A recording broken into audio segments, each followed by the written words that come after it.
গত বছর জুলাইয়ে এই সময়ে আমরা ছাত্র জনতা আমরা আবেগের বসে আমরা রাস্তায় নেমে এসেছিলাম। আমরা যখন রাস্তায় নেমেছি 16 বছর ধরে যেই স্বৈরাচার বাংলাদেশের ঘাড়ে বসেছিল, আমরা বুকে গুলি নিয়ে সেই স্বৈরাচারকে আমরা দেশ থেকে আমরা ভারতে বিতাড়িত করেছি। মাদার অফ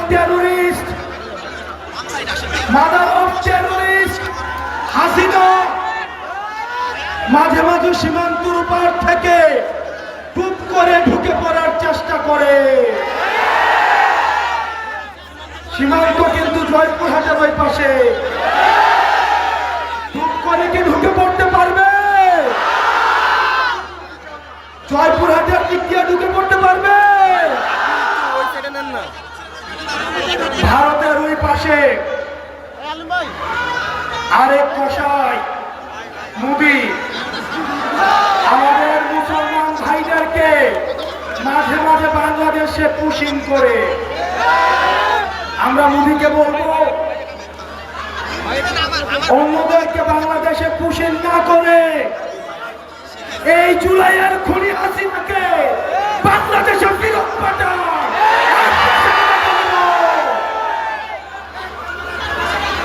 প্রিয় সহযোদ্ধারা, আপনারা জানেন অনেক রাজনৈতিক দল আমাদের জুলাই গণঅভ্যুত্থানকে বলছে এটা নাকি আবেগের আন্দোলন, নাকি সংবিধানে জায়গা দেওয়ার দরকার নাই।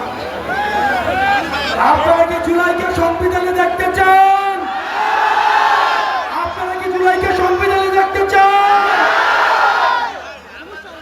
আপনাকে সতর্ক করছি, যারা জুলাইয়ের বিপক্ষে অবস্থান নিয়েছে, যারা বিপ্লবীদের বিপক্ষে অবস্থান নিয়েছে, তারা মূলত আওয়ামী লীগকে আবার পুনর্বাসনের চেষ্টা করছে।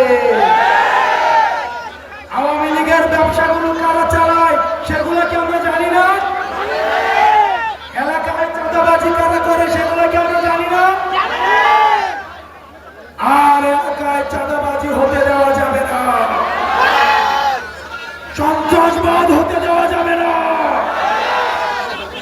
কোন আলেম ওলামাকে নির্যাতন করা যাবে না, কোন মন্দির ভাঙা যাবে না, মাদ্রাসাদের শিক্ষার্থীদেরকে, স্কুলের শিক্ষার্থীদেরকে পাখির মতো রাস্তায় গুলি করে হত্যা করেছে সেই বাংলাদেশ আর ফিরে পাওয়া যাবে না। প্রিয় জয়পুরহাটবাসী,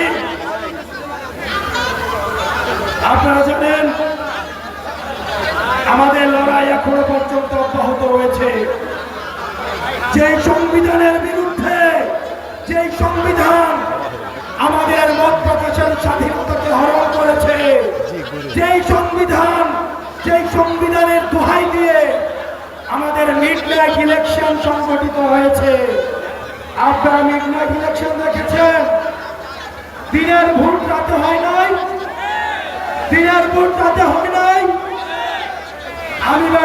আমি ইলেকশন দেখেছেন? যারা এই নির্বাচন করেছে, আপনারা ভুলে যায় না, এই দিন না, আরো দিন আছে। যারা মিডনাইট ইলেকশন করেছে, যারা মধ্যরাতের ইলেকশন করেছে, তাদেরকে আজকে জুতার মালা গলায় দিয়ে রাস্তায় আজকে তাদেরকে নামতে হচ্ছে। সুতরাং আপনারা ছাত্র জনতার আবেগকে আপনারা মূল্যায়ন করুন। আমরা দেখতে পাচ্ছি অনেক দল এখন এই 72-এর মুজিববাদী সংবিধানের পাহারাদার হিসাবে আবির্ভূত হয়েছে। আমাদের পরবর্তী বাংলাদেশের ভিত্তি হবে 71 এবং 24। এই দুইটার ভিত্তিতেই আমাদের পরবর্তী বাংলাদেশ পুনর্গঠিত হওয়া অবশ্যই করতে হবে। অনেক ফ্যামিলি আছে জয়পুরহাটে, আমি জানি, বাবা মাকে গুম করে ফেলা হয়েছে, স্ত্রীকে গুম করে ফেলা হয়েছে, স্বামীকে গুম করে ফেলা হয়েছে, স্ত্রী জানে না, সন্তানকে গুম করে ফেলা হয়েছে, মা বাবা জানে না। বাবাকে গুম করে ফেলা হয়েছে, সন্তান জানে না। আমরা এই গুমের ইতিহাস দেখেছি, হত্যার ইতিহাস দেখেছি। আমরা আর সেই বাংলাদেশে ফিরতে চাই না। আমার সামনে শিক্ষার্থীরা রয়েছে, আমরা কি সেই বাংলাদেশে আর ফিরতে চাই?